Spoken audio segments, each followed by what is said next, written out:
I love you too. DSP, she loves you. I love you too.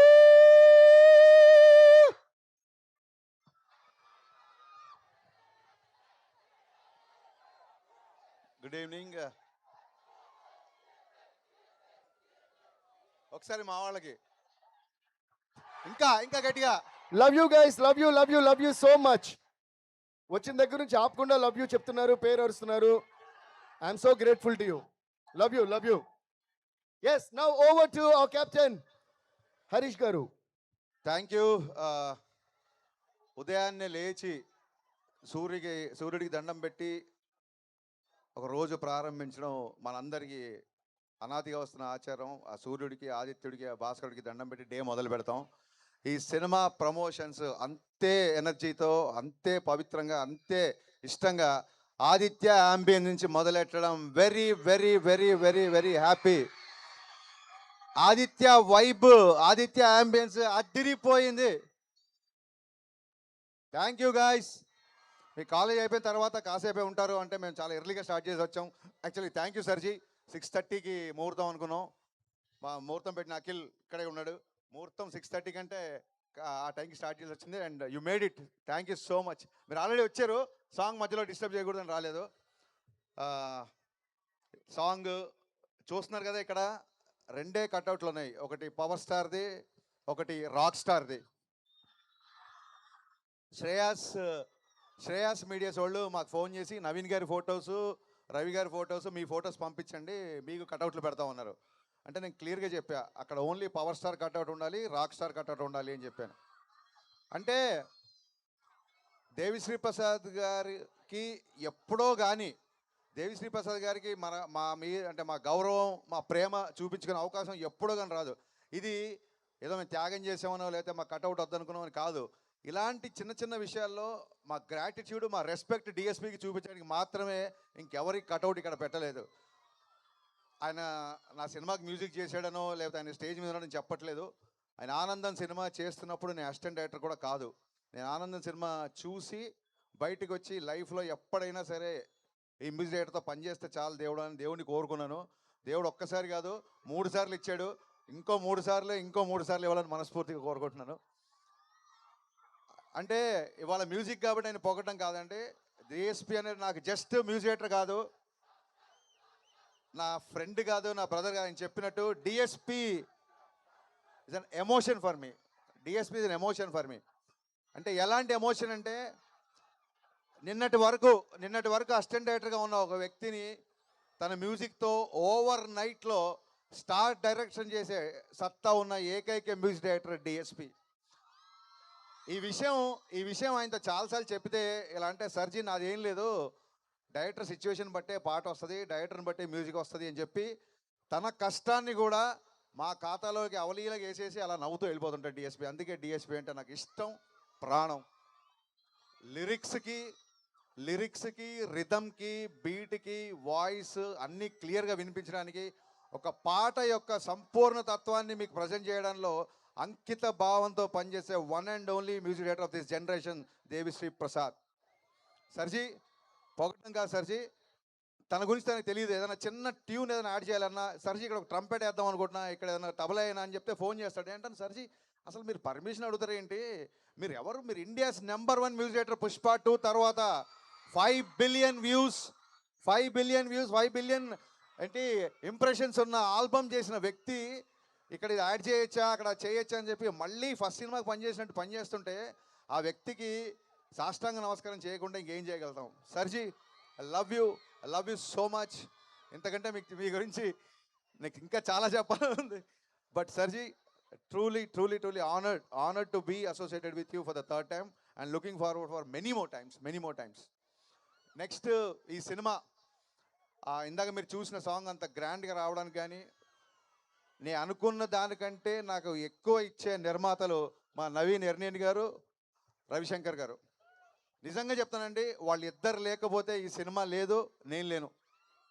పాండమిక్లో నేను ఆ topic మళ్ళీ వస్తాను. వీళ్ళిద్దరి సపోర్ట్ ఎంతగా ఉంటుందంటే, ఏదైనా చేద్దాము అంటే ఎంత అవుద్దండి అని అంటారు తప్ప అంతెందుకు అవుద్దండి అని ఏ రోజు అనలేదు.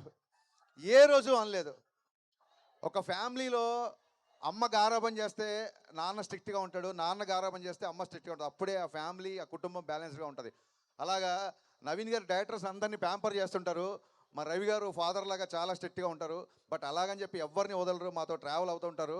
ఇవాళ ఈ ప్రోగ్రామ్ మొత్తం బ్యాక్ ఎండ్లో ఉండే అంతా ఆయన అబ్జర్వేషన్లో జరుగుతుంది. రవి గారు ఇక్కడ ఉంటే ఇంకా బాగుండేది. ఒక వరం, ఇలాంటి ప్రొడ్యూసర్లు దొరకడం అనేది నిజంగా అదృష్టం. ఇది మనస్ఫూర్తిగా పూజలు సుకృతం అని చెప్తున్నాను.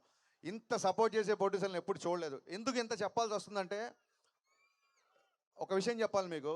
ఇది కన్ఫెషన్ అనుకోండి లేదా క్లారిటీ అనుకోండి.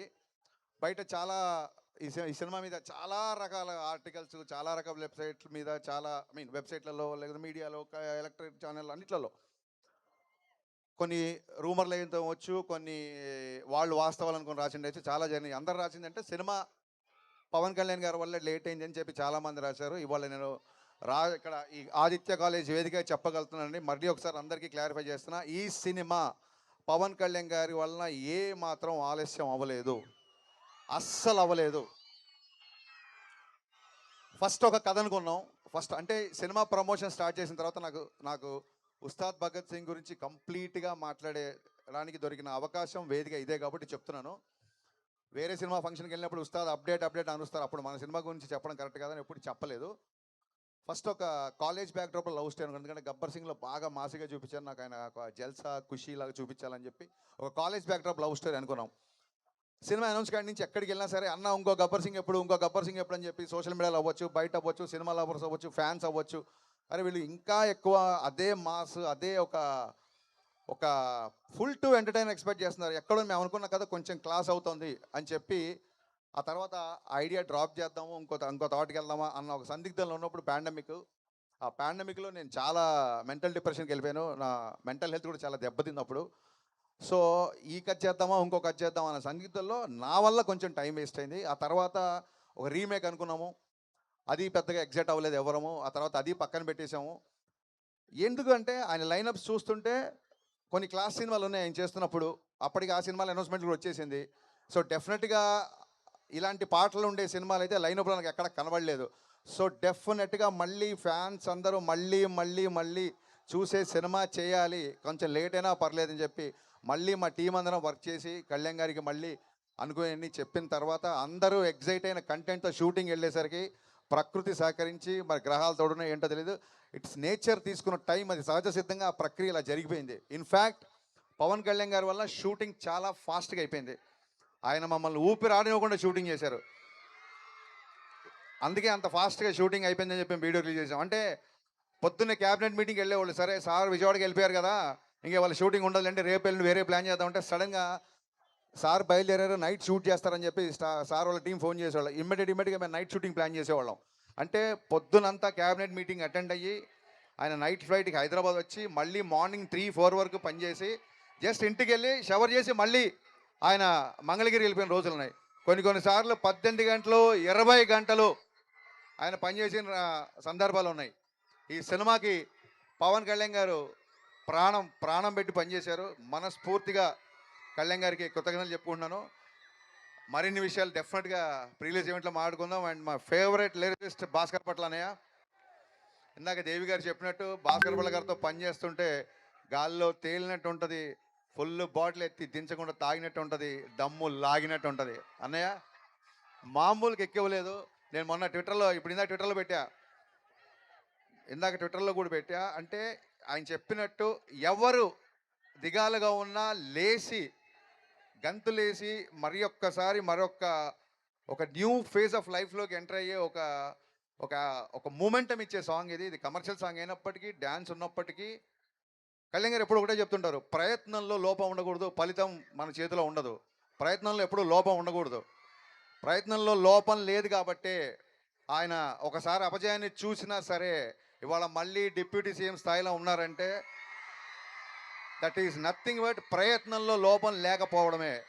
అంటే ఇది రాజకీయాలు మాట్లాడే వేదిక కాదు, సందర్భం అంతకన్నా కాదు. కానీ మా హీరో ఒక అకుంఠిత దీక్షతో, ఒక అంకిత భావంతో ఫలితాన్ని ఆశించకుండా పనిచేస్తాడని చెప్పే ఉదాహరణలో భాగంగా చెప్పాల్సి వచ్చింది. సో దట్ ఈస్, నాకు తెలుసు మీరందరూ ఇక్కడ చాలామంది చాలా మంది పిఠాపురం గారి ఎమ్మెల్యే గారి తాలూకా కదా, నేను మాత్రం పవర్ స్టార్ పవన్ కళ్యాణ్ గారి తాలూకా. సో సీ యూ గాయ్స్, సమ్మర్లో కలుద్దాం. డేట్ ఫిక్స్ అవగానే మళ్ళీ చాలా గ్రాండ్గా అనౌన్స్ చేస్తాం. Thank you once again.